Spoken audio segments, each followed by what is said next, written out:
हमारे लिए आज की तिलावत पौलुस रसूल का दूसरा ख़त करंथियों के नाम उसके तीसरे बाब की 15वीं आयत से चौथे बाब की पहली आयत तक, फिर तीसरी आयत से छठी आयत तक। बस आज तक जब मूसा की किताब पढ़ी जाती है तो वो निकाब उनके दिल पर पड़ा रहता है, लेकिन जब ये खुदावंद की तरफ रजू लाता है तो वो निकाब उठाया जाता है। और खुदावंद रूह है, और जहाँ कहीं रूह खुदावंद है वहाँ आज़ादी है।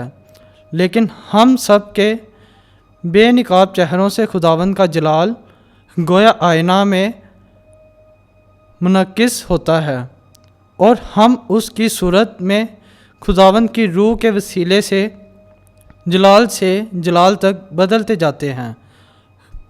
बस जब कि हमने रहम पाकर ये खिदमत हासिल की है तो हम हिम्मत नहीं हारते, और हमारी अंजील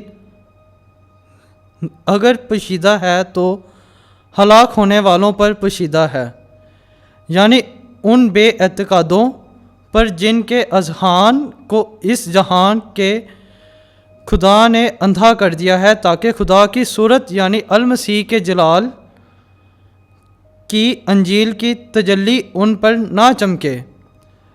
क्योंकि हम अपनी नहीं बल्कि मसीह यसु खुदावंद की मनादी करते और अपने आप को यसु की खातिर तुम्हारे गुलाम जाहिर करते हैं।